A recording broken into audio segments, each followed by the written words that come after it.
So I kind of gave it away already in the title, didn't I? The best compost, quotation marks. You're already asking yourself, well, what do you mean by that, Matt? Well, let's start here. Do you have a bad compost story? I know you're just asking for a positive story, but do you have that story where everything went wrong that summer or that spring? Well, I do. Over a decade ago, early in the second year of gardening, after my first season, I loved it. I was so confident. It was so easy. The critters hadn't found it yet. I was using up the nutrients that were there instead of like really making it regenerative and understanding. I just was beginning, put seeds in the ground. So my father-in-law, he meant well, but he got this manure and it was compost, but it was bull manure, which was composted, and it was BS compost. It was not compost. Yeah, so it was literally bull manure. So, and it was hot. Have you ever gotten the hot compost? You thought it was okay? You applied it? What happened? Do you remember? It burned everything, right? It caused all this green growth, no fruit. So you had this vigorous growth and then like giant corn and no corn ears. You had these giant tomato plants, no tomatoes. You had this huge expression, and it's hot because it's high in nitrates. So all that nitrogen is in an oxidized form, and it's stressful. It's too much. So what do you think happened in your situation? Is it something like that? Like if you had only known, yeah, usually it is. It grows weeds. It grew plants without fruit. And realistically, I was stuck in vegetative growth, but I didn't understand it. It wasn't clear to me at the time. But it also implies I was alkaline. Here, you can see that it's pH 7 and up. That is nitrate. It's actually, when we're talking about microbial manures, if it's below pH 7, it's going to be ammonium because it's acidic. The H pluses are the acidity. The protons are how you measure pH acidity. pH alkalinity is measured in hydroxide, which is that's where the O is coming in, the oxygen, and that's what combines there. It's oxidized.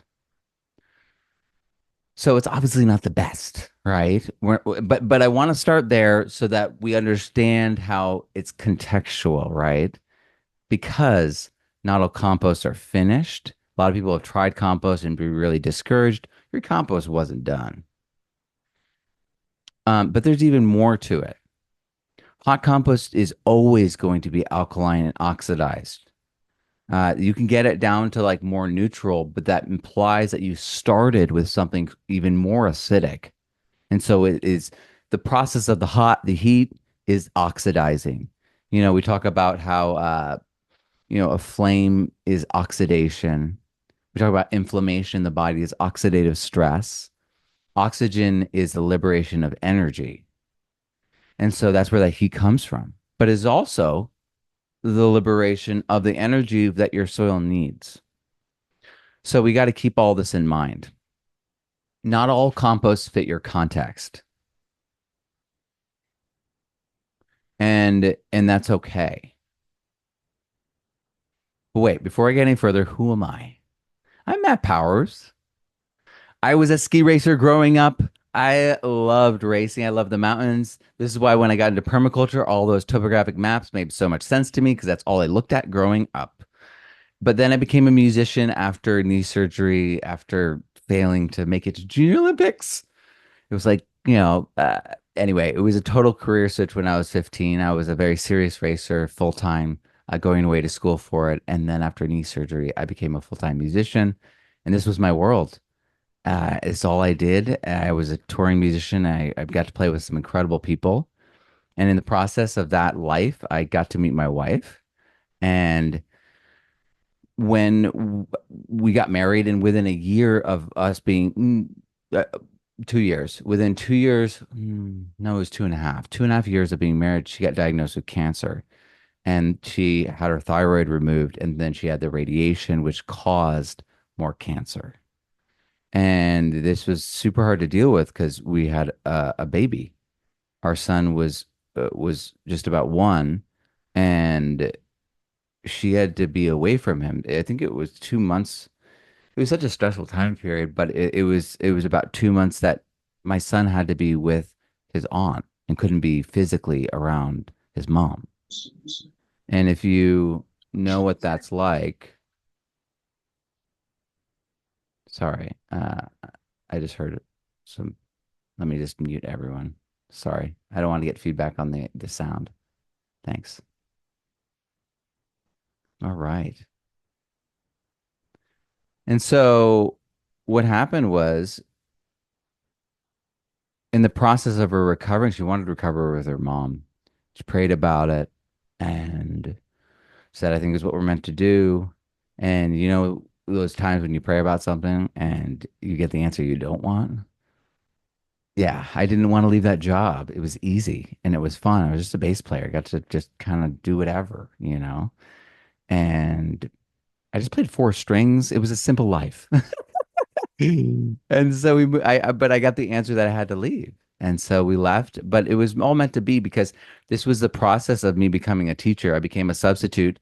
And meanwhile, my wife kept getting cancer and so I had to get a job. I had to get a steady income and healthcare.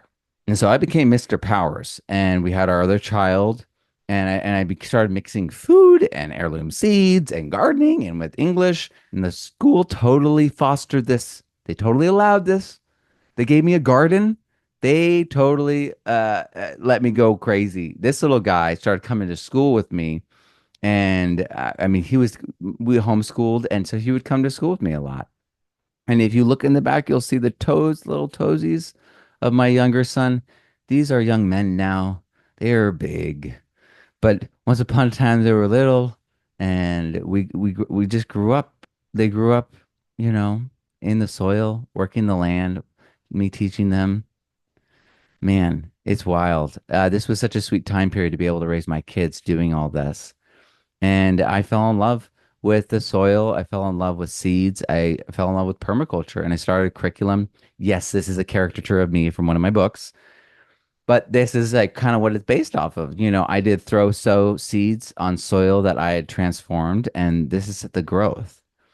And it was as it became less oxidized, that amaranth did shrink because that's an oxidized soil loving plant. And I did things that were, very difficult. This was grown in 140-degree soil. Yes, I have the measurements to show that. It was crazy, but this is 3 months in with no water. So it's even crazier. So I got really into it, had a lot of success, and then I wrote the first curriculum for K through 12 for permaculture.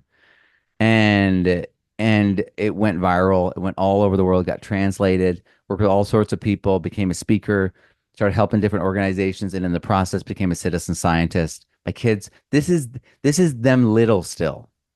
They do not like the older one, the big one, he's got like a beard now. The younger one, he's as tall as the other one. It's unbelievable. They're men.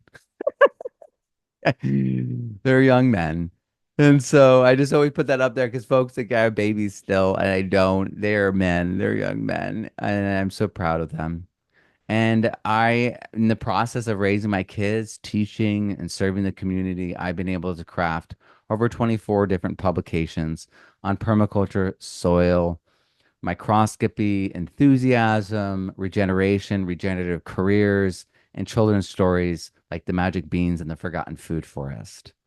It's been an amazing journey, and it's all the past decade of this work has been to create that bridge, that educational bridge to the regenerative future, which is the regenerative economy. We have to have education that leads to businesses that are successful and skills that are marketable and competitive, so that that regenerative economy has workers that are skilled in those ways and prepared for that economy to succeed in that economy. And so I was I'm a high school teacher, I was a high school English teacher before I retired. And I also taught music, and I was credentialed to teach history, and we're starting a humanities program. But that is where I still am with my heart. I am building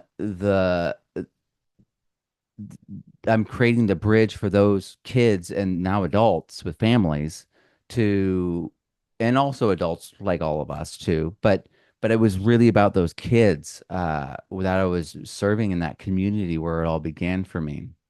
So that's why I do what I do. That's why I'm here. And that's why I'm still, facilitating. That's why we have people who this is their first time speaking, and I've done my teacher thing, I've filled in the gaps and they're like, well, I don't know how to do this. I'm like, well, I'll help you. I'll show you how to do that. And everyone's different. Some people it's the technology. Some people it's the outline. Some people it's just they need to work through the idea with you. And it's the same thing I was doing 14 years ago in a classroom with just laptops, and you had to present. It was actually a presentation stand and deliver based school. So I'm just doing the same thing. That's why you see all these different people from all these different walks of life, uh, because I'm facilitating, and that's what I love to do. So that's why I'm here to facilitate, and that's what today is about. Because what is best really depends on you. So where do you live? What's your soil type? What's your pH? Because I don't know if you guys have seen this from my book, The Permaculture Student 2 or Regenerative Soil, but I created this years ago with Dr. Elaine Ingham, working one-on-one to create this. And this is only a piece of the picture, but it's a very important piece. It's a dominant piece. Just not all the different ecosystems work this way. I'll be able to show you that in a second. But we think about it along pH lines in a standard way like this, but zinc works that way, but not all of them do. The reality is it really depends on your context. And so I mean, look, if you just look here in terms of pH, pH is being determined by the plant in the rhizosphere. You look down there and they're releasing protons acidifying, or they're releasing hydroxide alkalinizing. And they're doing that constantly. And different plants do this under stress. They start releasing hydroxide because they're stressed, or they're releasing hydroxide because they're a weed and non-mycorrhizal. These are all important questions to ask. Where are you? Because what you put in has an agenda, has a desire. And then what's your EH? This is dryness and wetness. This is the other part of the equation. And so if you look down at that bottom right, alkaline and reduced, so low EH and high pH, it's not desert, it's compacted waterlogged soils. So you'll see that expression, in the brackish near the wetlands, near the coast. You'll see this in swamplands, marshlands, those kinds of things. But you'll also see that in certain peat bogs too, acidic and reduced. That's the peat bog. And then acid and oxidized, that's dried out soil, but it's soil that is mineral wise, acidic. Did you know that high aluminum soils are naturally acidic? And so if they get too acidic below 5.5, you'll solubilize that aluminum and uptake it into the plant. And no one wants that. So understanding where you are at this nuanced level is what I introduced in regenerative soil, and this is me just introducing to my community and to a lot of people, Olivia Huson, Dr. Olivia Huson's work. John Kemp is the lead in this, I would say. I learned about Olivia from him, and then I learned one-on-one from Olivia. So this this is the reality for nitrogen. Look at that. And you're like, oh, holy cow, wait, that's complicated. Yeah. So as things dry out, You have a severe change in expression depending on where you are in terms of pH. So if you had a certain pH and you let it get dry, you're going to have a different expression. And they're all different. I mean, look at the ones that are all red. These are all images from regenerative soil. I have the pH charts in there and I color coded it to make it easier to understand. It it is the case that that doesn't exist in any other trade and university level book like that. That's why I did it because you can generate these things with machines. Well, not programmed machines, online engines, I should say. Oh, Vincenzo's here. Okay, let's let Vincenzo in. That'd be sweet. All right. It's so great to see so many folks here that I know. Hello, Vincenzo. Thank you for being here. Much love. All right. So this is it broken down super, super simple. When you go to the extremes, you can understand each of these areas. Well, you've got like the waterlogged, compacted, alkaline reduced. You've got the acid reduced peat bog. And often the bottom alkaline reduced one is the brackish one, the salty one. And then alkaline oxidized, right? That, well, I guess on camera I'm over here for the alkaline oxidized. Okay. Sorry. Over here, alkaline oxidized, top right corner. That, I mean, look at it. That's the desert. And that's California. That's Arizona, right? And then acidic oxidized, that's Montana. That's that's where Crystal is in Australia, my student. We'll talk about her in a second. So the question is, not only where are you, but are you cycling? Because there's different levels to all of this. You've got the hardware, which is the minerals. You've got the software, which is the organic matter. And that's also your operating system and your battery. So it's more fungal. It's going to be more perennial. It's more bacterial. It's going to be more annual. And then you got the operators of the system, the soil food web. And then, yeah, that's the battery. Yeah, that's all of this. But what plugs it all in? Photosynthesis. The sun is powering it all. And when I update that book, this is from Regenerative Soil. Of course, this is also from there. But when I update that book, I'm going to put the sun and plants into that equation, kind of like over it all, because, or above it, maybe. Yeah, above it. Because not only is it that's the truth, like I was just explaining, but that's what Ray Archuleta has asked me to do. And I love Ray. I'm so happy to have him as a part of our Soil 2024. He is an absolute powerhouse and such a good man. So I just want to like do that, and honor him for that edit. All right, so we've got all these cycles. Where are you in your cycle for that mineral? And then when you start figuring out where you are in the cycles, and then you figure out where, the antagonism, you can really figure out what's blocking you, why, and with a new machine that's coming, we're going to be able to test your plant leaves in situ in real time and get a toot toot read and tell you if those minerals are actually reaching your plant. So if you get a plant soil test and there's antagonism, that doesn't show up. You just get all the raw minerals. It doesn't show you that these ones are the ones fighting. No, but now you'll be able to tell. Be like, man, my plant's not getting molybdenum. I better call John Kemp up or AEA and get some chelated molybdenum and add it at just the finest, smallest amount, and then do it as a foliar spray for my acreage. And then I'm going to have, a 10x moment with my crops. So where are you in your cycles? Let's talk about Crystal. So Crystal, she's a student of mine. She is such a positive person. She is a powerhouse as well.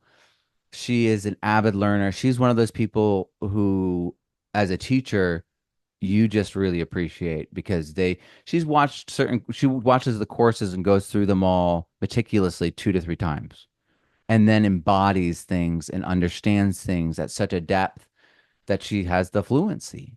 She's reached fluency in many ways. And she's also, asking really good questions because that's a sign of fluency is when you start asking fundamentally powerful questions.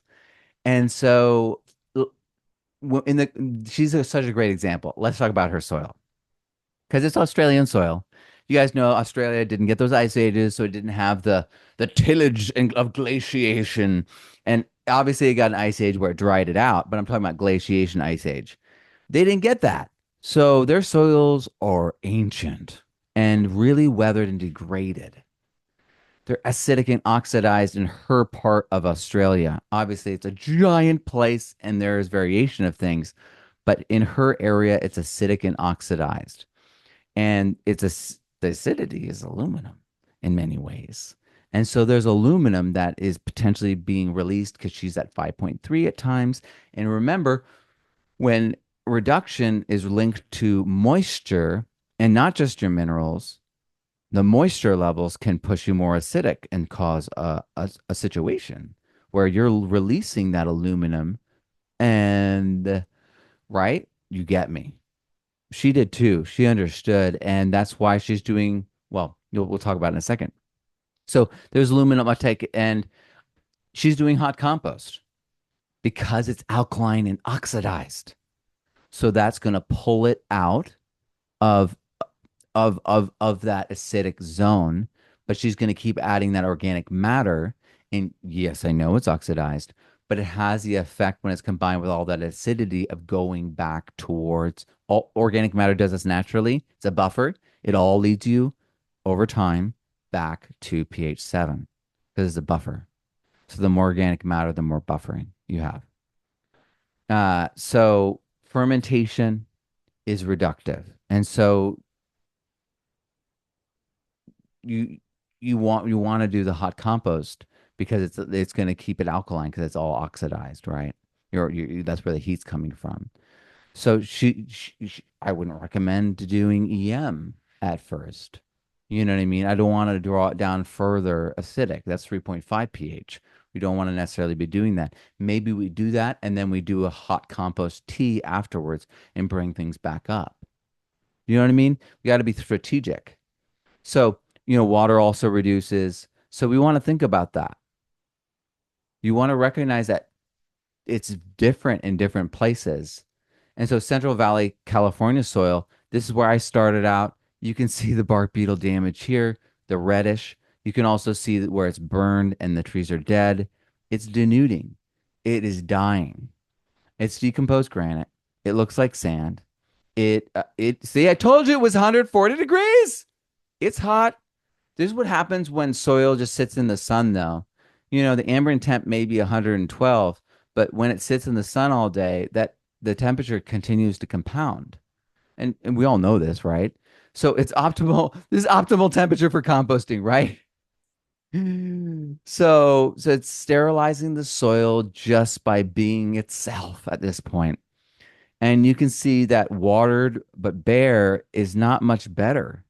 I mean, you're pulling 15 degrees, 12, 15 degrees off that. But mulch, good mulch. You see how it's ramial mulch there? You got twigs in there, Matt. I know. I wanted to make sure that thing's cooled off. And look how much. And I'm not talking, this isn't feet of mulch here. This is 6 inches of mulch.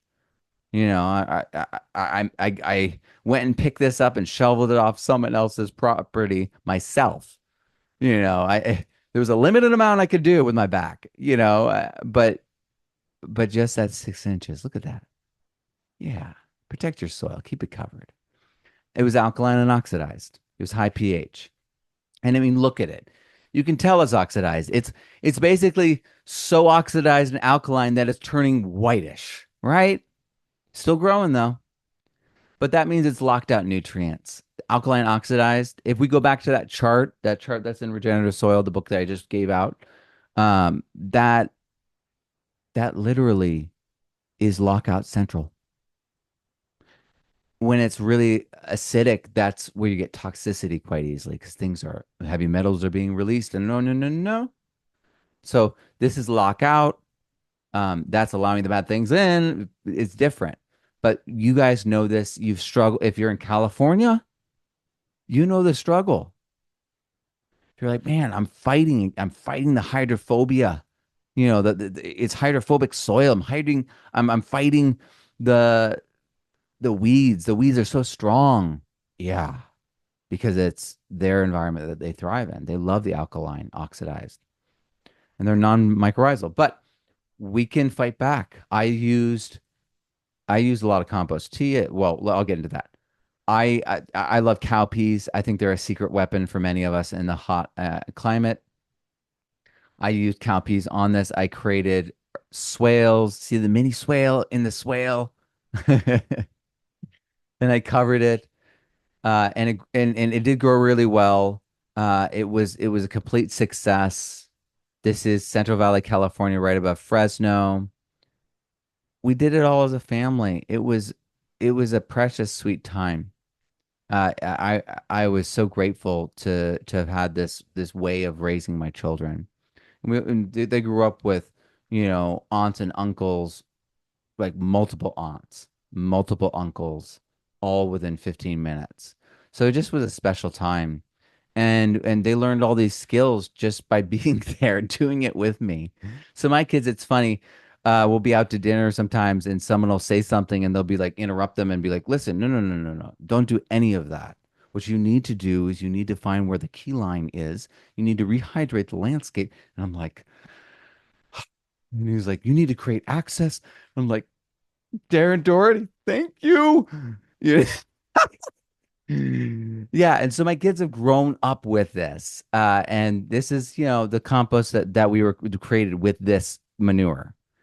And this is compost that we created with chicken scraps and straw. And I've actually the chickens. This is a modified compost method based off of Jeff Lawton's chicken tractor composting method. The chickens tear it all apart, manure all over it, peck at it, and you rebuild it, and it heats back up, and they do it all over again. I threw a bunch of feed on it to get them going crazy. This was a long time ago. This was a lot of fun though. This was my first large compost tea barrel, and I have a larger aerator on it now, though I've learned so much since then. What I was doing was lower air, smaller bubbles, and I was adding kefir grains as biocontrol. So if you know lactic acid bacteria, you know exactly what I was unintentionally but awesomely doing. So it was really okay that it was a lower flow of air because there was a biocontrol element. It was partial fermentation, water kefir happening, partial compost tea. It's really interesting. And I did it all unintentionally because I was constantly putting excess water kefir grains into my compost, and it was a pit compost, so those grains were covered and it held moisture. It was California in the Central Valley, so that that really created this incubator. It was hot, but I kept it moist. I had to keep it moist to keep it, in those August temperatures. So it just was a very unique situation, and in retrospect, I've come to really understand it. But at the time, and I feel like you probably have a story like that too. Oh my gosh, Andy's joining us. Hey, Andy, one of our speakers is joining us right now, folks. Feel free in the chat to welcome Andy. Hey, Andy, thank you for being here. But I bet you guys all have stories of things you did that you did from an inner knowing or from an experiment or a notion or a gut notion or an idea or or you're just doing it because this is compost. We got it. Put it in the compost and it's beer mash or something unique. And it was beer mash. So you're going to get like buckets of it from the guy and there's an effect from that. And so you're seeing these changes. You probably have a story like that. Well, this is mine. This is my like origin story mine of working with soil. It went from this to this. It melted it.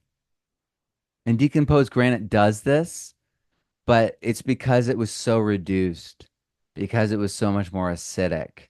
We melted it and we transformed the soil. And farmers, generational farmers and ranchers and orchardists from around the area came to my house.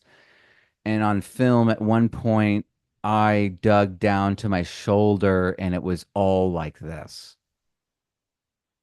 And what I was demonstrating, because people were like down to your shoulder, it was a swale, so it was lifted ground, but I was trying to show the difference between the lifted ground and the original ground that I mounted it onto. And so I was trying to find the differentiation layer between the original soil and what I did on top, and I couldn't find it.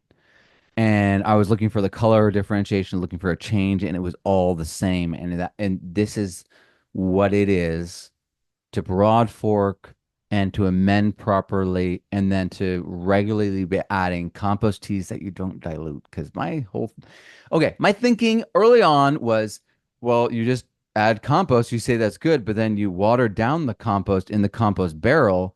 Why would you water it down again? And so, again, this is part of the reason why it was so acidic. I didn't water it down. I never watered it down, folks. And I know that's the recommendation. I honor the people who, like Elaine Ingham, who pioneered this. I share those recommendations, but I also tell people I never watered it down. And that's one of the reasons why I had this crazy effect.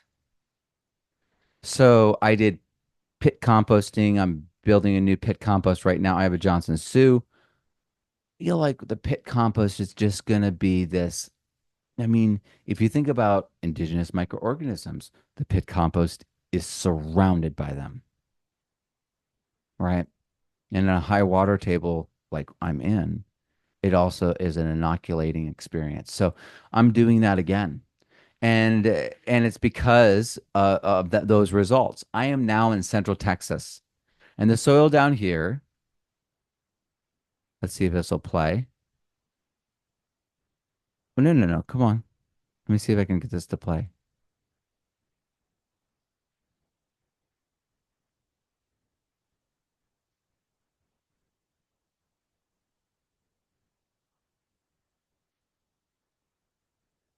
What do you think?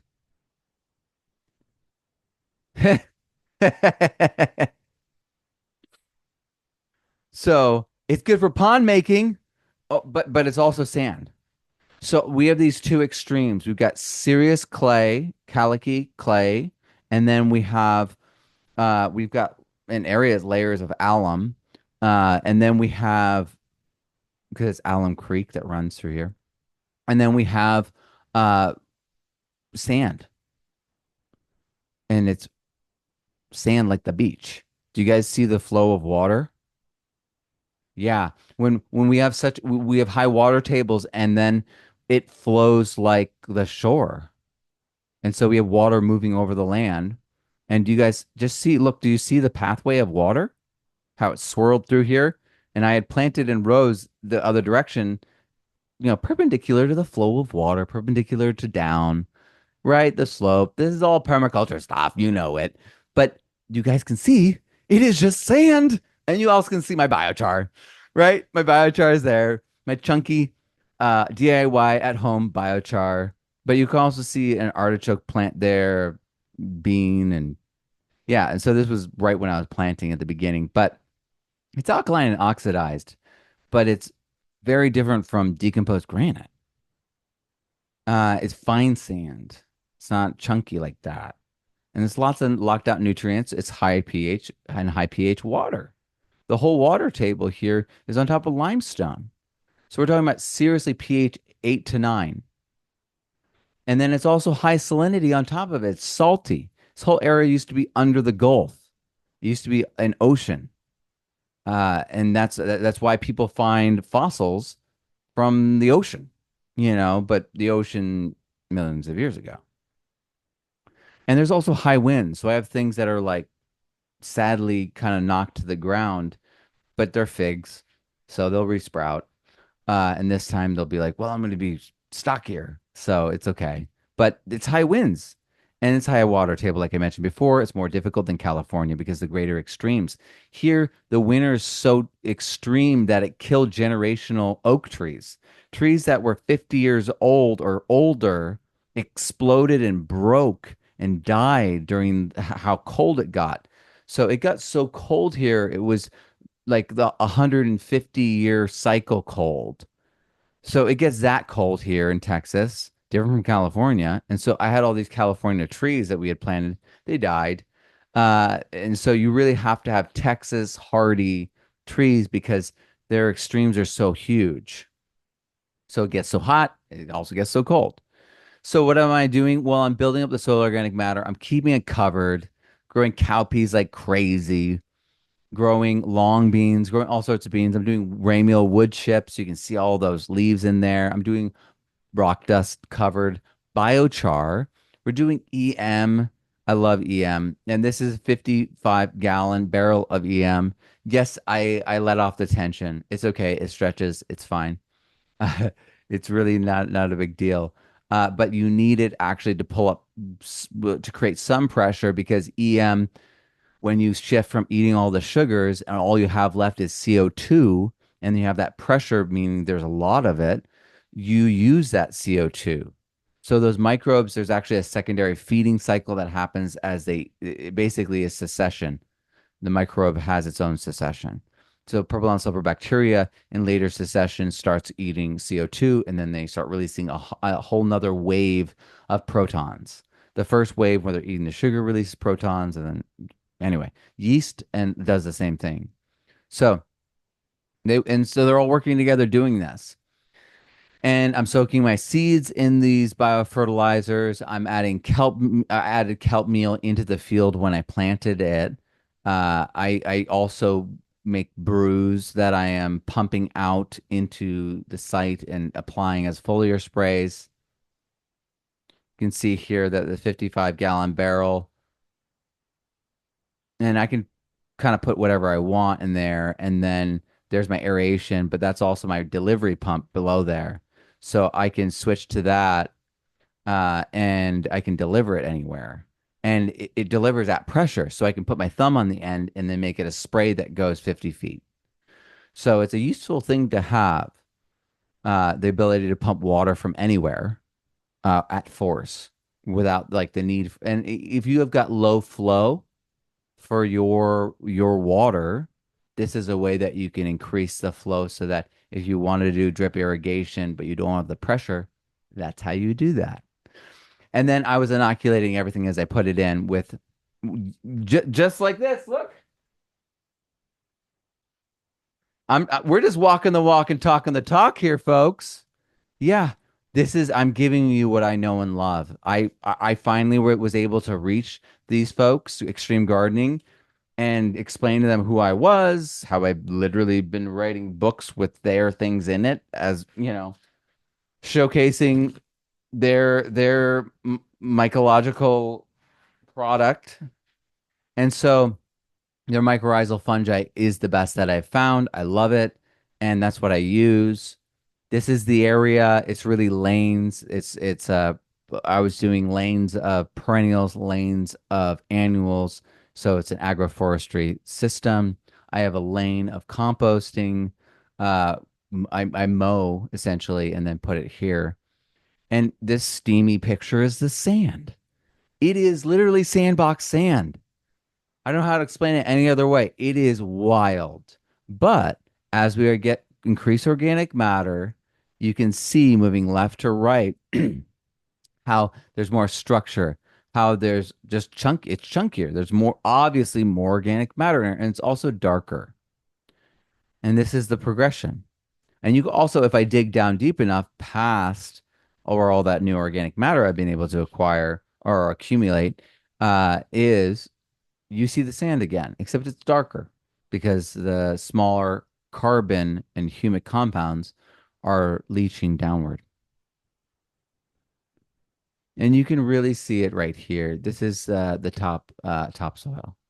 It is really, really organic. But you can also see the specks. That's the sand. And so when we talk about, oh, organic matter is a buffer, literally, organic matter is putting spacers in between the physical minerals, literally. And then as they break down, glomming onto each other and making this combination of everything, right? But you can see that it's literally buffering it by coating it, by separating it physically. And that's why it works. And we've been able to see some great results. Been able to double the organic matter. And that's, I'm going to be testing that again, of course.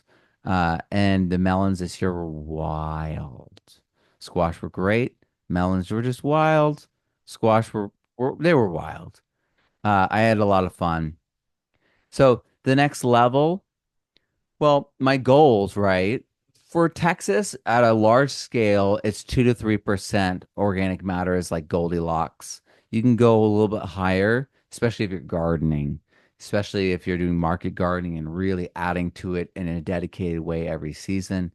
But large scale farmers, 2 to 3, that's you've done it. You're in a great spot.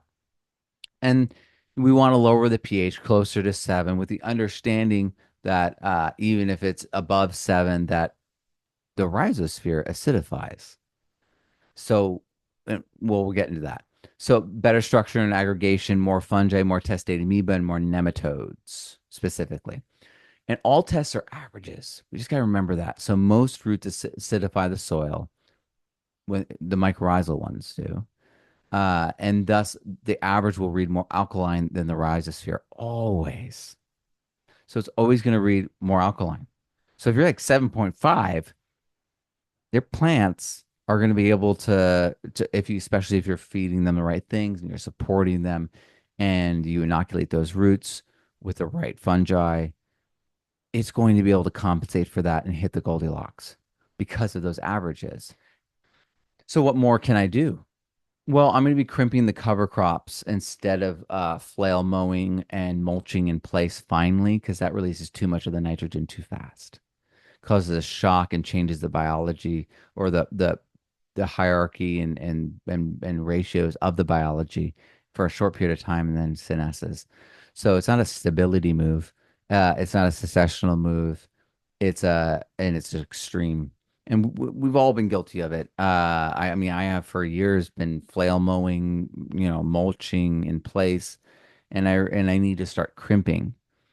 And a lot of people are doing crimping and then covering but crimping itself can be like a covering, like a tarping, and then heavy ramial mulching.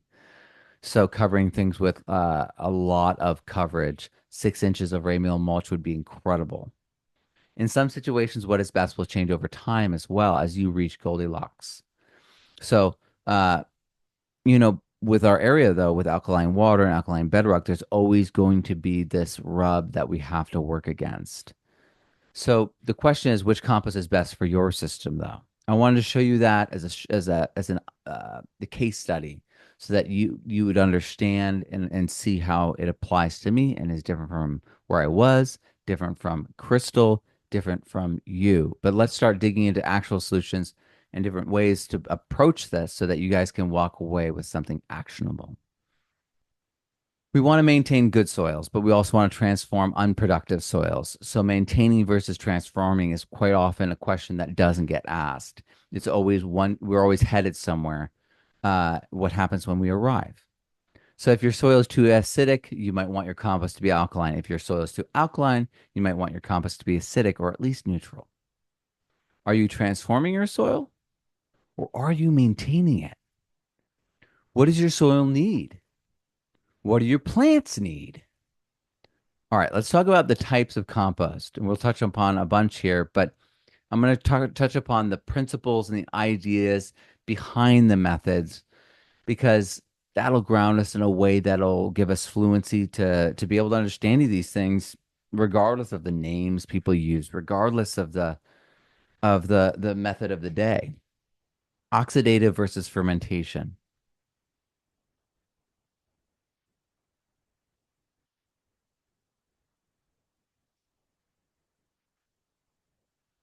Oxidation is the loss of energy, and it's a fast breakdown for a lot of things. Fermentation Fermentation is often without oxygen, so it's a closed system. It's anaerobic, lacking air. And a lot of people have been told to be afraid of that. But beer and pickling and koji and all these wonderful things that we love are the same exact pathways, often the same exact microbes that we're talking about. So it's not something foreign. Hot compost, it's alkaline and oxidized. The only one I've ever heard of that's not alkalized is taking something so acidic, water plants that's so they're holding so much moisture and wetness, and then they're doing Johnson Su with it. But nonetheless, hot compost, the turning hot compost without the waiting period, that's alkaline and oxidized. That's why all the things I test are pH 8 for the most part. Some of them pH 9, some of them pH 7.5 sometimes. But those are hyper rare. So it's because the hot in the hot compost releases energy. That's what the heat is. It's oxidation. So it's a loss of nutrients, it's a loss of energy. Moldering compost can be acidic, neutral, or alkaline. And this is why Johnson Su has such a wide range of expression. And lots of people are like, it's great. Other people are like, I don't know. It doesn't work well for me. But it's contextual. And they're not testing, so they're not even aware.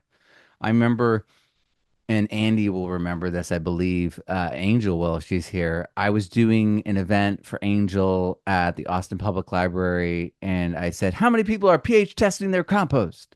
And it was like crickets. And I was like, how many people are nitrogen testing their compost? Crickets. And it's so critically important because that tells you how you apply it.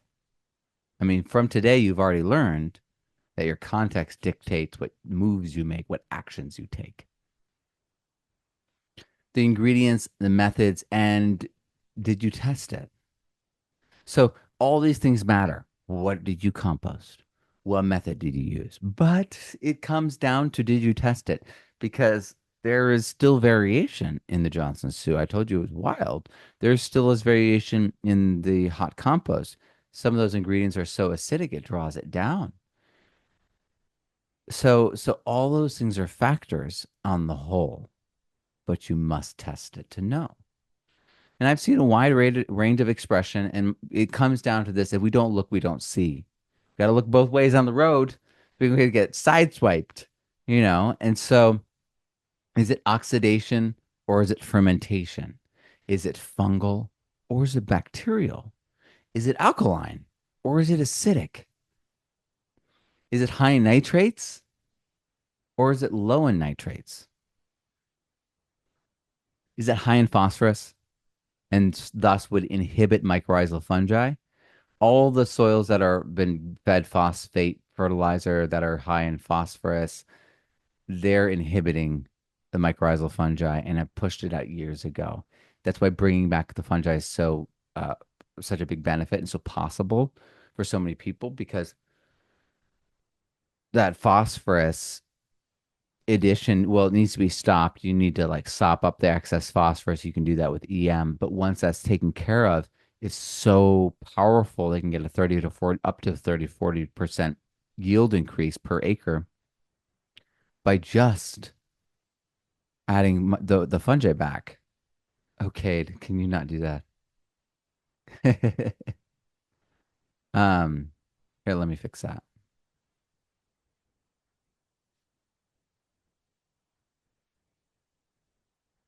All right. So the question is it low salinity or high salinity? Well, that's a big deal. If you're not checking your salinity, you might be like, what's limiting my plants? Why is my growth? Why are these so? We have salinity issues here. All the water's salty. The wells are salty. The ground already is salty. So it's a big deal. And salting of the earth, we know what that means. And high salinity levels are claiming soil acreage all over the world at an alarming rate. So it's part of the certification. So these questions, they matter. So let's talk about some methods. I want you to have some takeaways here. So moldering static compost, we all know this. Grandma's compost, right? Pit composting, like I was doing, pile composting could even. It could be any of these expressions. We got to test it. Thermophilic hot compost.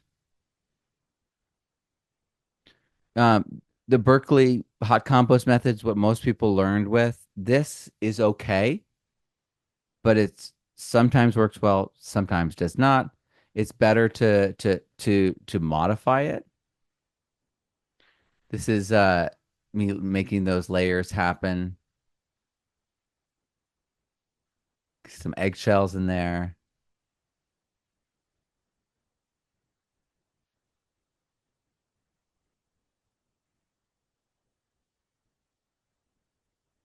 Keeping it watered down. Adding EM. Adding just water. Making sure that it leaks. That is a smaller pile. I make piles much bigger now, but I wanted to show you that that's actually a recomposting. Um, it's not the first, but it got cold because it got all right. So that was Pacific Northwest, and that here, and that actually was me having to do a recompost because that got cold. How many of us have created a compost and then it got rained on? Or because you might have an open top Johnson Sioux, and then it cooled it all off, took all the nitrogen, leached it out. That's what happened with that. But that's how you layer it. I wanted to show that, um, just the actual layering. There is a video. This is the video. Hold on. This is the video. So this is what I wanted to show you first.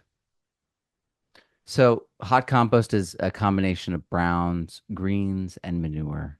And you put them in layers, just like I was doing in that video.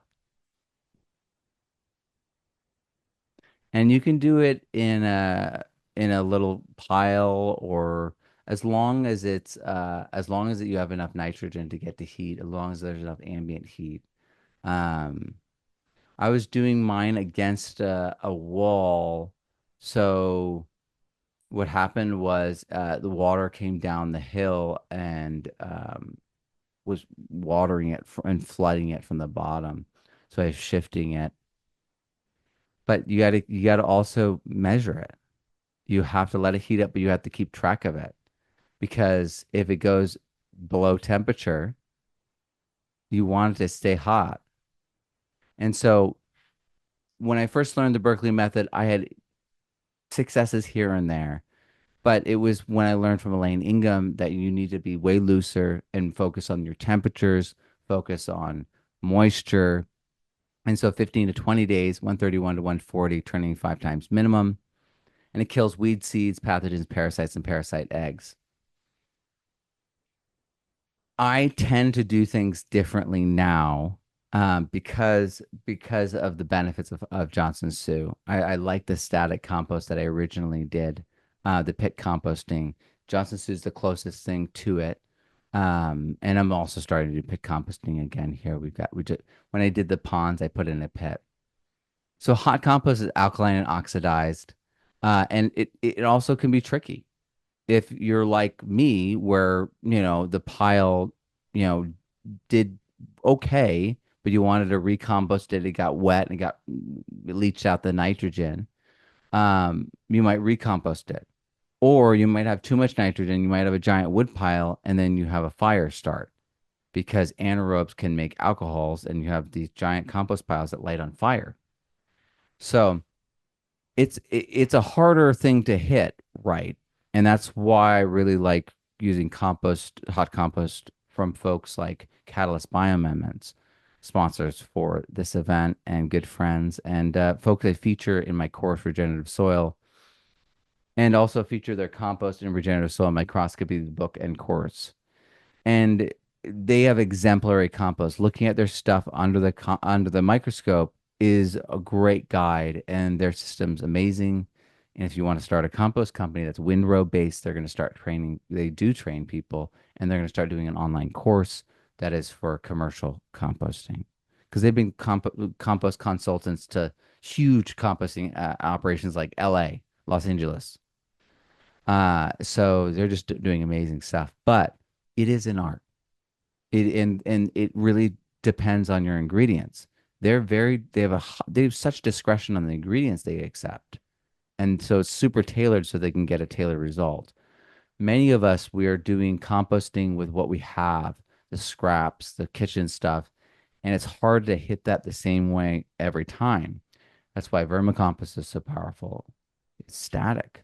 That's why EM composting, Bukashi, Johnson Su, all these things that we set it and then let it go much easier. And that example of me having to recompost that pile after it lost its heat is a good one. But I also want to show you physically of me like layering. So turn it if it goes below 131 or above 140 and keep it moist.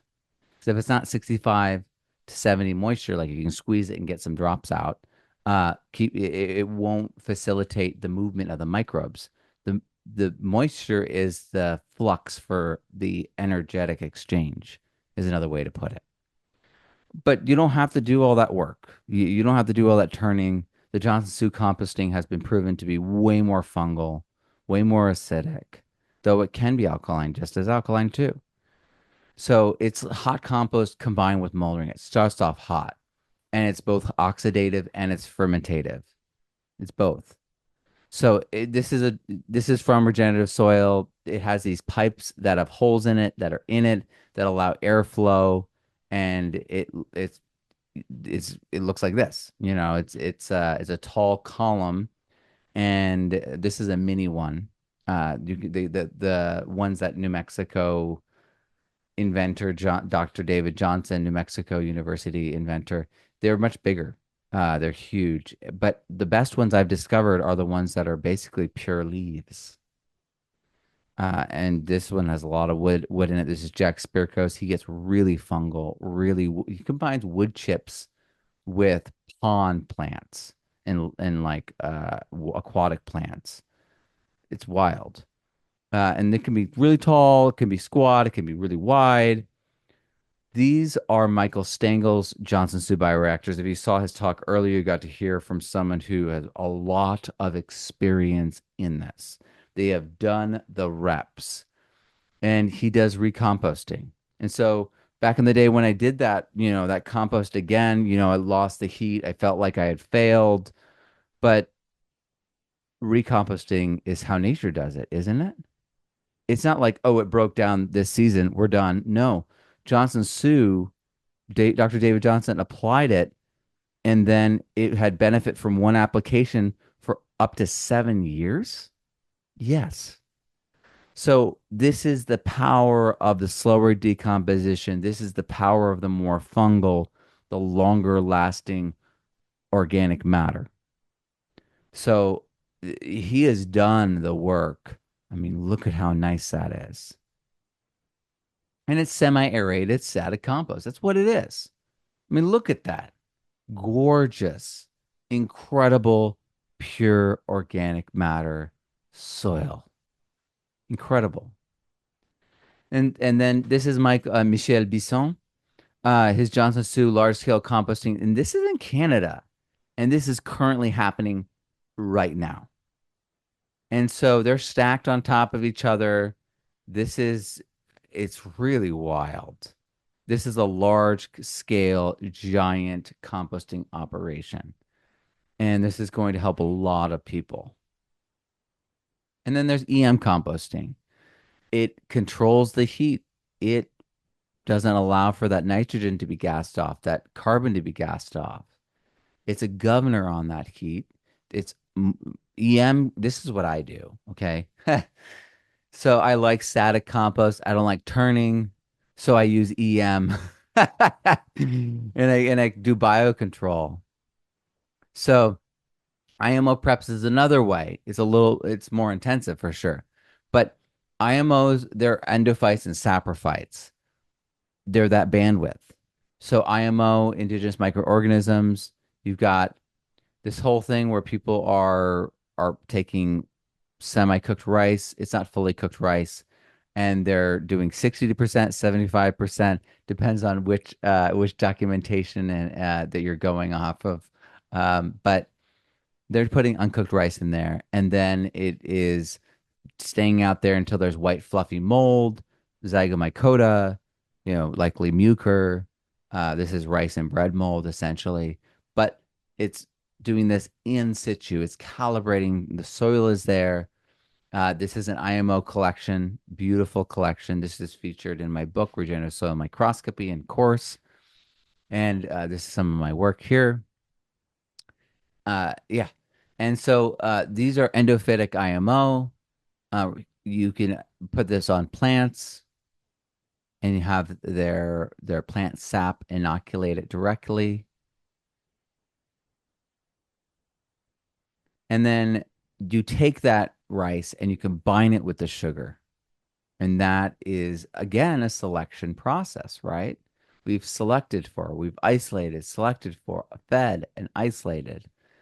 And so you have these sugar feeding, saprophytic endophytes and saprophytic molds that are going to digest things extra fast. They're trained, they're ready.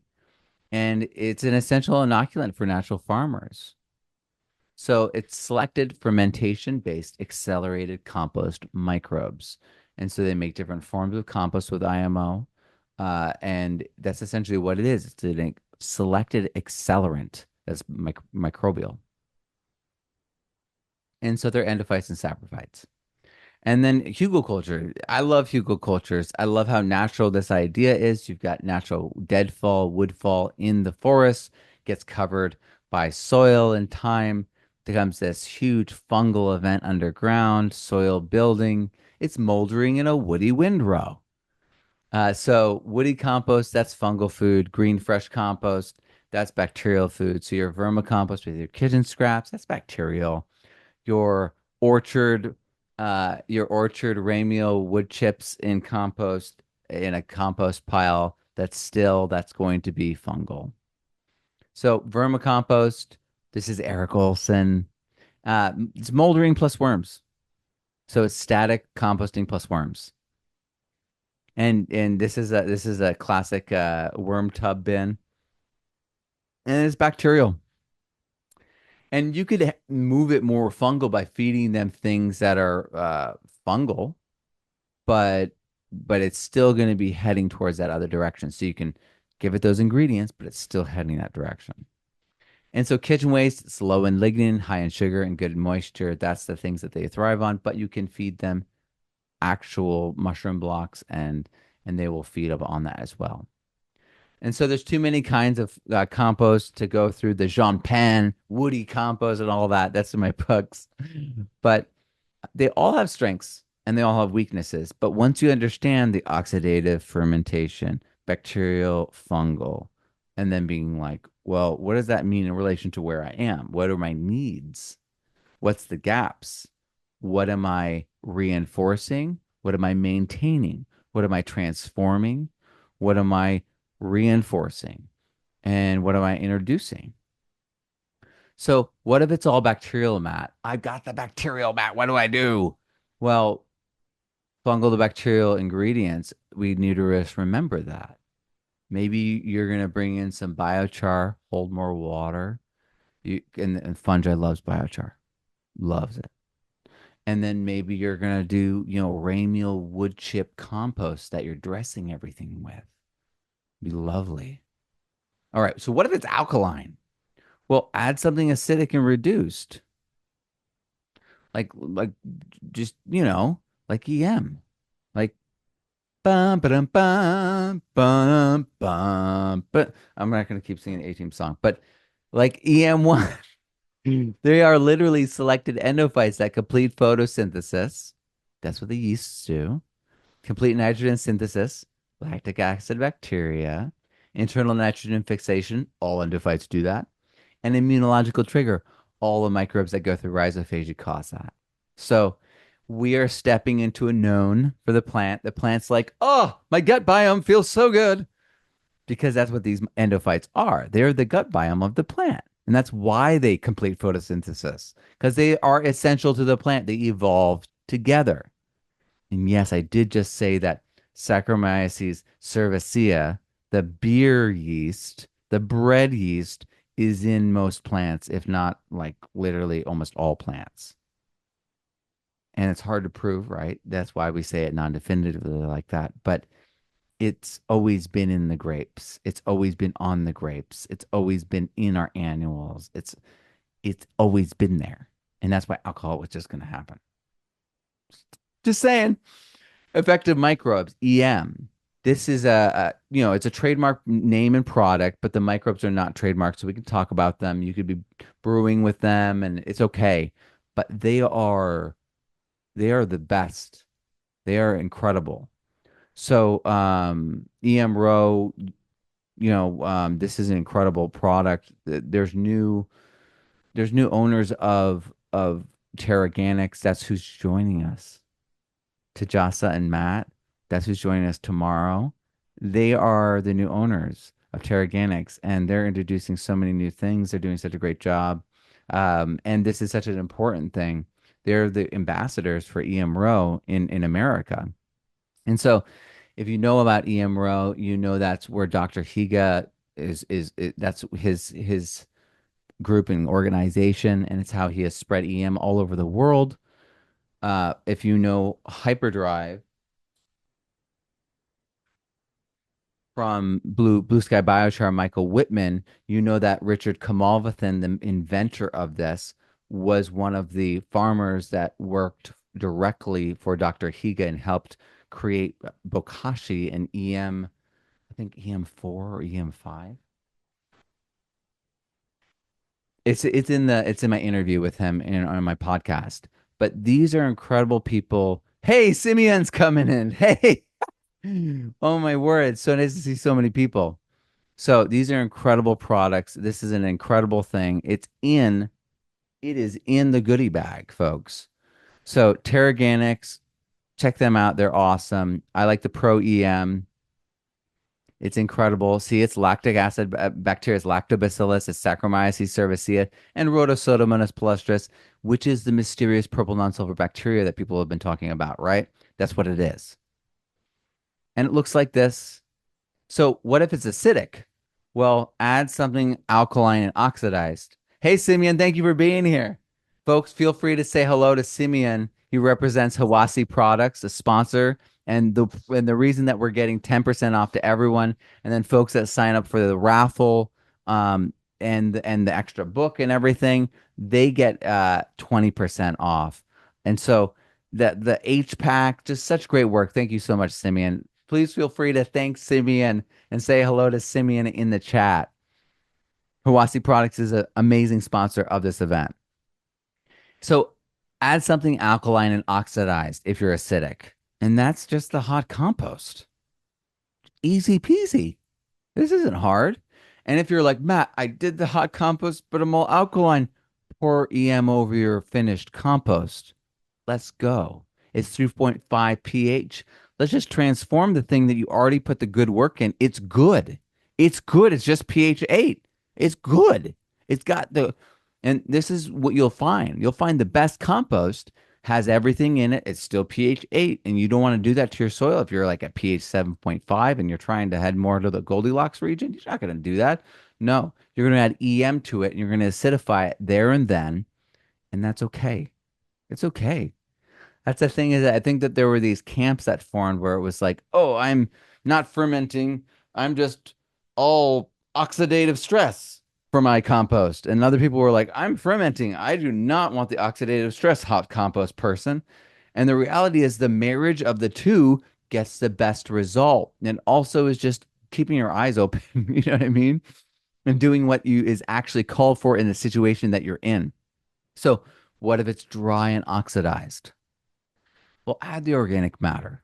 Growing crimp cover crops, growing cover crops that are reducers. And you're going to bring back the biology. I would add biochar, of course. I would add rock dust, and then keep the soil covered as much as possible. And then I would, yeah, add the biochar. And again, like I said, my boys, they have grown up doing this.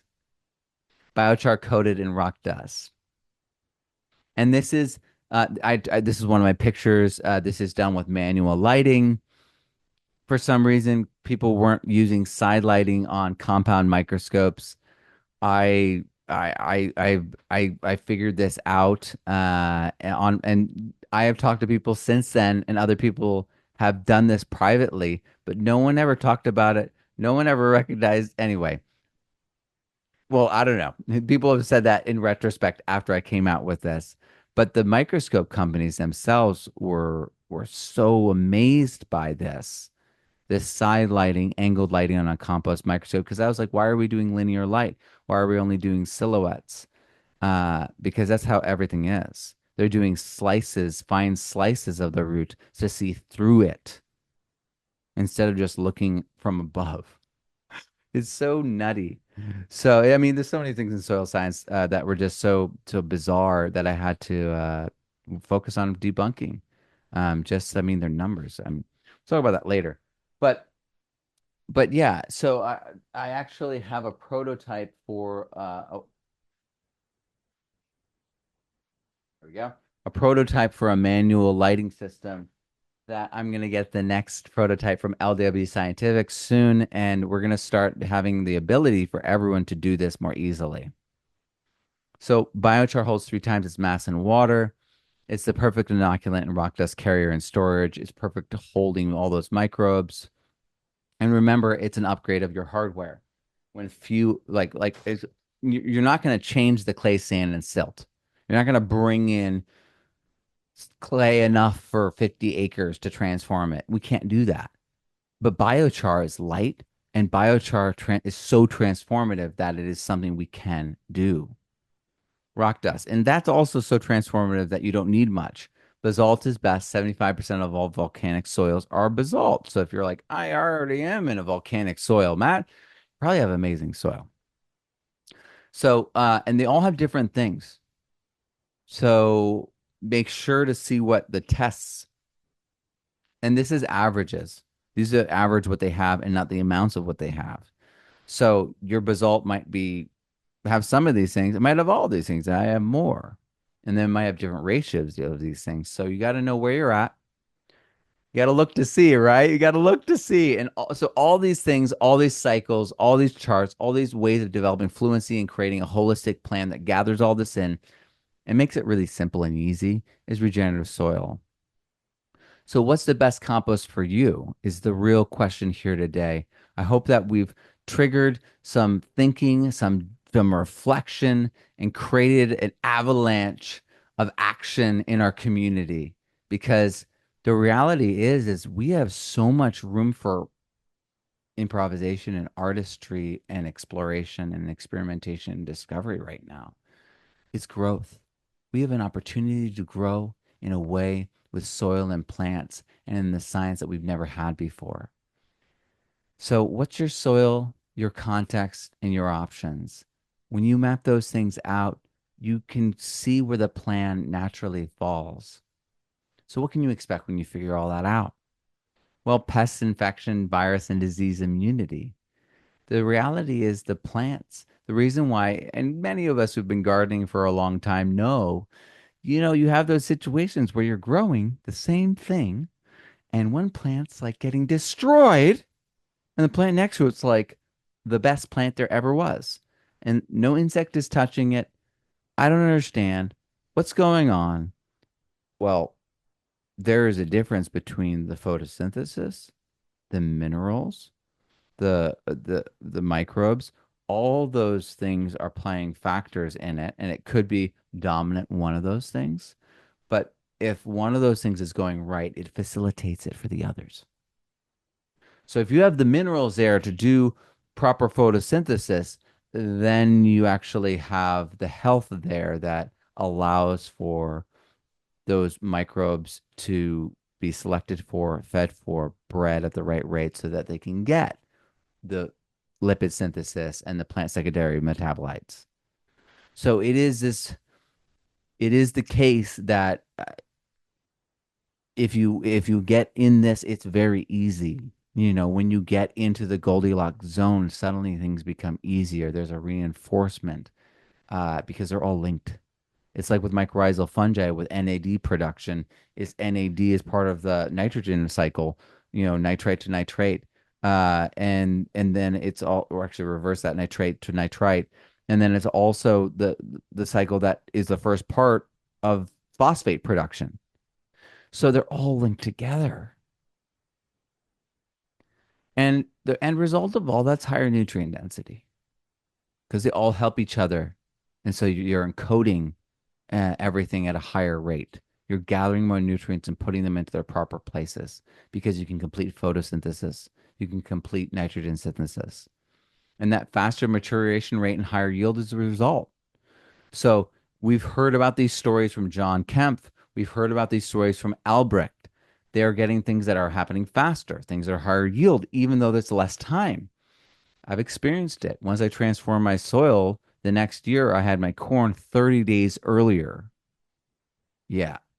So the adaptive mechanisms are inherent in the plants. They're just waiting for us to do our job and fix the soil. So increased secondary metabolites and aromatics, it's going to smell and taste better than anything. And those of you who have been to that biodynamic farm and eaten that biodynamic peach or had that, super regenerative tomato or that permaculture papaya, you're like, that was the best tasting one I've ever had. And you, meanwhile, were eating a bunch of microbes that were creating those same exact metabolites and aromas, and they're the ones doing it. And they're also the reason why that good food is good for your stomach because they are they are the same microbes. There's a huge overlap that are in your healthy gut. So it's all stacked. So you're like, oh no, no, no, we're getting all these special nutrients and enzymes and all these. Who creates the enzymes? Who creates the enzymes? That's right. That's right. Not just the plant, it's the microbes. And so you got these, it's the microbes. Okay. So, so it really is the case that we're inoculating ourselves with the food we grow. We are inoculating ourselves or we are missing an opportunity. We got sterilized food, we have a sterilized gut, and we all know where that leads. And so where this leads is massive decrease in fertilizer inputs. And we'll see that tomorrow with Tajasa. She is a co-owner of Terraganics. I'm so excited for the growth, for the change, for where this company Terraganics is headed. And they are reducing nitrogen inputs for large scale farmers by 50%. Imagine one of your main budgetary costs as a farmer being cut in half. It's incredible. So this is real. It's really happening. And I mean there are tons of cases where people aren't using fertilizer, no nitrogen now. John Kemp touts this. It's one of his big things is that he is farmers with no nitrogen being successful. And it's because of the microbial necromass and arthropod necromass. So it's really important because all this turns into less work over time. They're not even adding nitrogen, right? But wait, we're just scratching the surface because the reality is it's a combination of all these things. It's the biology, the right biology for your context and your plants. It's the right minerals, it's the right organic matter, it's the right plants at the right time, getting enough photosynthesis with the right amounts of air and water. That's what regenerative soil is because that's how soil got here in the first place. It was created by natural processes, and we've been mining our soil rather than working with soil regeneratively for 10,000 years. That's why we have books like this. Thank you, David. Books like this. Sorry. Thank you, David Montgomery, for being here, a part of this community and part of this Our Soil 2024.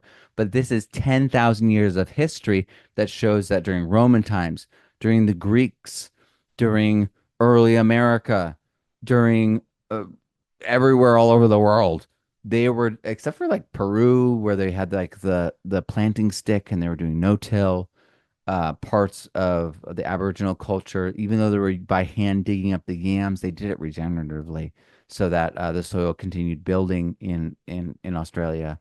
So We have a few examples. That's what permaculture is based off of, is the few examples of regenerative behavior throughout all time, throughout all cultures. And but most of it is us mining the soil.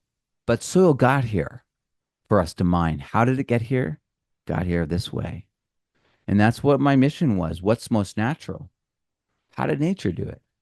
Let's replicate nature. Let's follow nature because therein lies the truth. Therein lies the learning. And if we're open to it, we can learn so much. So I'm here to tell you that you can do this. You can learn this. You can gain your fluency in this space. You can take action. You can build soil. Thank you for being here. I'm Matt Powers. Thank you to our sponsors, LW Scientific, We Grow With, Hiwazi Products. Hey, Simeon, thank you for being here. Microbiometer, Sustainable Growing Solutions, Terraganics, Natural Ecosystem Restoration, Green Cover, Fungi Perfecti, Elevate Ag, Extreme Gardening, Catalyst Bioamendments, Blue Sky Biochar, Cultivated Mind, and Can Compost, Bokashi Earthworks, and Potent Onyx and Kiss the Ground, I should add. Thank you all for being part of this event. They're the reasons why we have such great goodie bags. They're the reasons why we have discounts. These are the other reasons why we have these amazing giveaways. And we've been able to have so many people join. We have thousands. We have over 20,000 people that are joining us this week. I hope that you guys understand this is potentially the largest gathering of people focused on soil that has happened on the internet ever in one place in 1 week for an online event. There's over 22,000 of us. So this is big. This is huge. And these sponsors help me promote to reach that many people. And this has never happened before. So I want to just seriously honor them for making this happen. I don't think anyone else has done this. Correct me if I'm wrong, guys, but I don't think anyone else has done this. And it's because of their support. It's because of your participation. We could put it all out there and no one came and you guys came, you showed up. This community is growing rapidly. This community is uniting rapidly. And it's culminating in better soil. It's culminating in better practice for farmers, gardeners, consultants, compost companies, landscapers, restoration folk, forestry, all of it. It's a powerful time. And I am just honored to be here to facilitate this and to have so much support. It really is just wild. So thank you, thank you, thank you to our sponsors. If you guys see folks from these sponsors in the mix, please thank them. And now let's do some live giveaways and then join us tomorrow for microbes that matter. I'll be getting into the specific microbes that really matter and why they matter and what we can do to take action to partner with them. And that's tomorrow, same time as today. I hope to see you there. So if you have questions, let's get you answers and let's start with a giveaway. How was that, you guys? Let me know. Is that good? All right. I wanted to go deep. I know I've talked about composting for a context, personalizing compost for a long time, but I really wanted to make it valuable for you guys. I really wanted to make it actionable. And here we go. I see some awesome questions coming. Hummingbirds. Oh, Carol, thank you for being here. She says, awesome, Matt. Thank you, Carol. It's wonderful to see that you're here. Zane says, absolutely amazing. Kate says, great. Thank you, Matt. Punzo says, amazing. Teddy says, very informative. Try to pack it in. Thank you for being here, everyone. Fantastic day, says Helen. Thank you for being here, Helen. So great. Thank you so much, says Lacey. Oh, it felt actionable. Thanks for that. Thank you, Zoe. That's awesome. All right. So for a goodie bag, what's something new you guys learned? Share down below in the chat. What's something you learned today?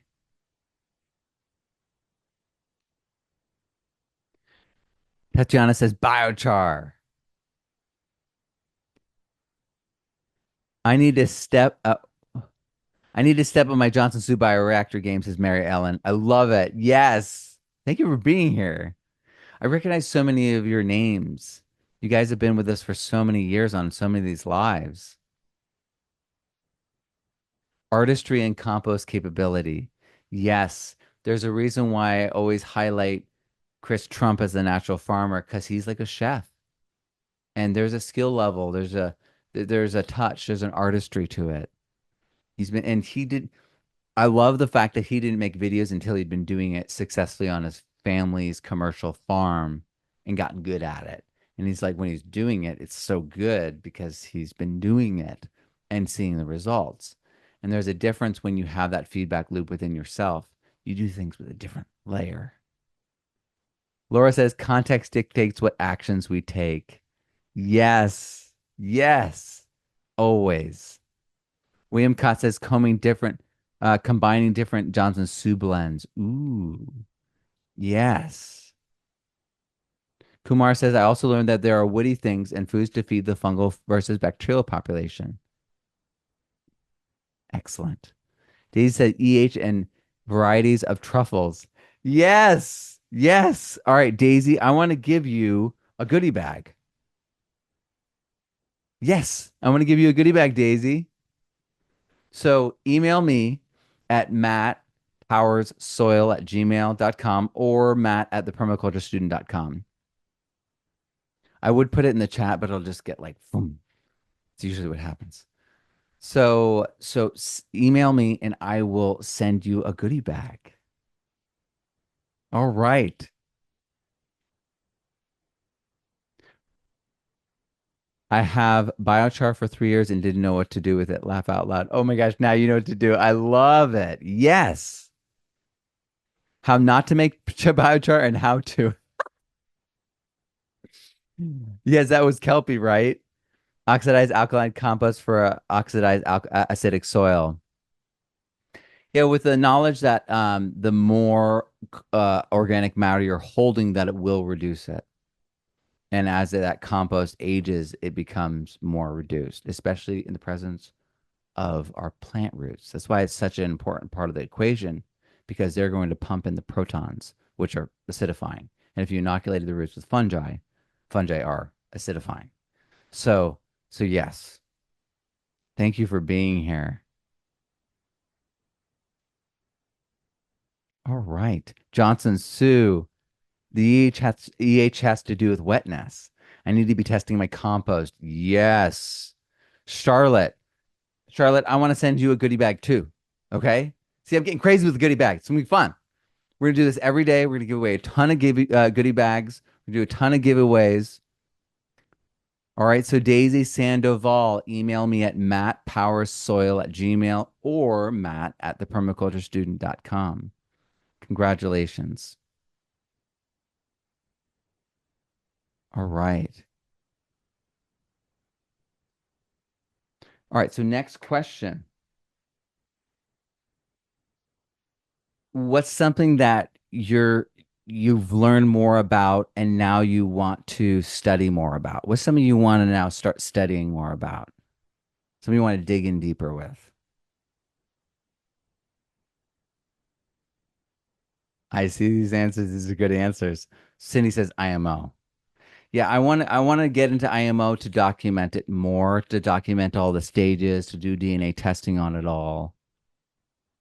Kathleen says biochar. Yeah, biochar is amazing. Tatiana says compost. Jonathan says redox. D says IMO. So D, I want to give you this book. Deep dot. I want to give you this book. So message me at mattpowerssoil@gmail.com or matt at thepermaculturestudent.com. And I'm going to send you this book so that I help you investigate more deeply into IMO. And it will have recipes in here and all of it. All right. Thank you so much for being here. We have one more giveaway. It is what you think it is. It's the microbiometer. So this is over $100 value. This is incredible. This is a holistic way of looking at soil. It tests the fungal to bacterial ratios, and it's really good because it allows us all to have something that's comparative across each other, that's independent, it's objective. And you can't, it's not infallible. If you have a biochar, this is why you need a microscope to balance with it. Can't do any tests independently. There are no tests that are one size fits all. There's no holy grail of tests that does everything. But it's actually the combination of tests that are often simple and very clear that allow us to really navigate. And the combination that gives us the ability to see where are we on this chart? Where are we in our improvement? And this is one of those key tools in that.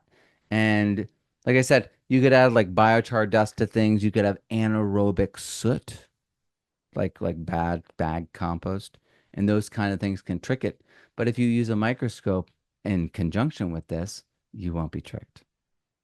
So it's really a powerful tool if it's used in conjunction with other tests. And this is why you see it being used by microscopy folk all over the world, by ranchers and farmers and dairy ranchers, all of it. They're all using this. And the more people that use it, the better the data gets, the more refined it gets. So I love them over there. This was a really a passion project that was started by someone who has now since passed away, and her daughter has taken it over and carried it forward for us. So it's a really special thing. It's an incredible tool, but it's also an incredible story. So I love these folks, and they are a sponsor as well. And this kit could be yours. So. What is one thing from the presentation that you learned today that was shocking, surprising, just out of the blue, like what that you learned today in the presentation I just did?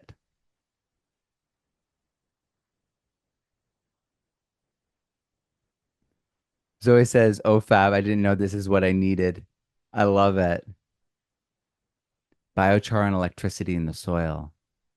That my hot composting, that's Tatiana. And then Ronnie says that my hot composting won't be good for my alkaline oxidized soil. But if we add EM to it, we can transform that great job you did with the compost before you add it to the soil, right? So you can fix that still. It's not all is not lost, right?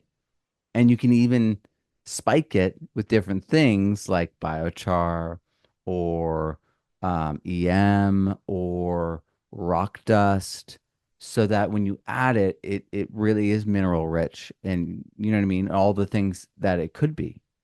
So all is not lost. And Ronnie, yeah, all is not lost. Just know that your hot composting is a step and just a process. You have to go one more step and then pH it till it's right and then use it. So I just want, I just really want to know folks to know that like doing hot composting is really good. It's a really powerful way to deal with waste. Really powerful way to transform organic matter, but it's not the only way.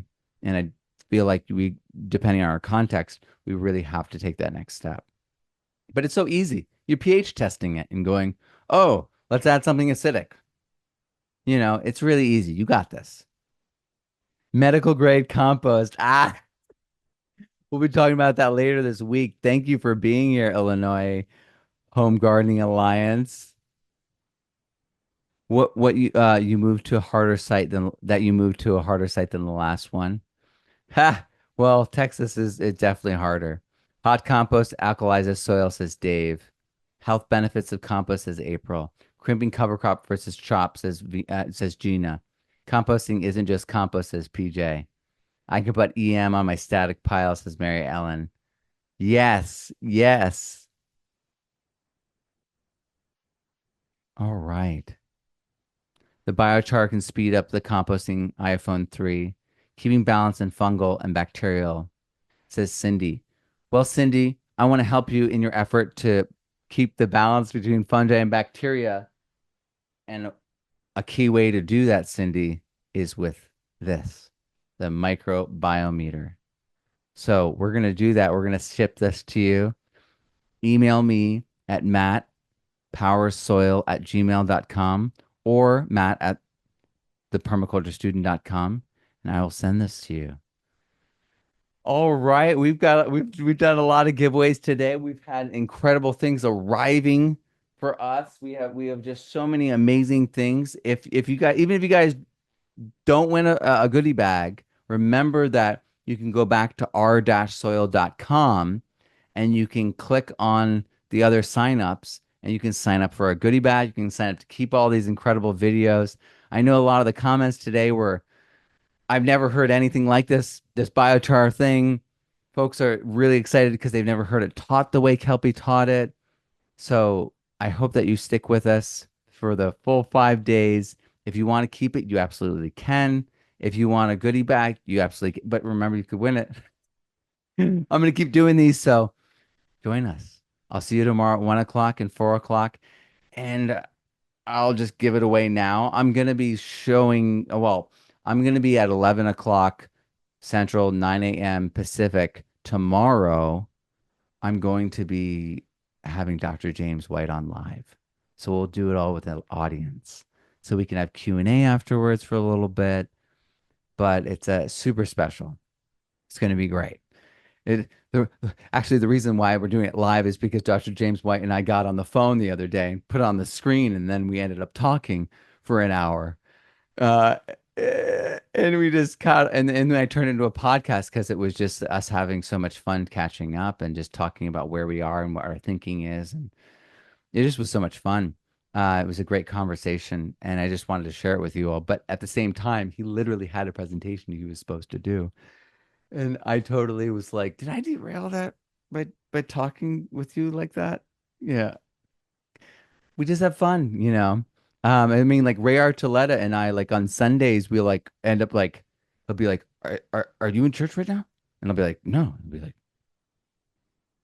Matt, and like Ray is calling me, and I'm like, honey, I gotta go. Ray is calling me.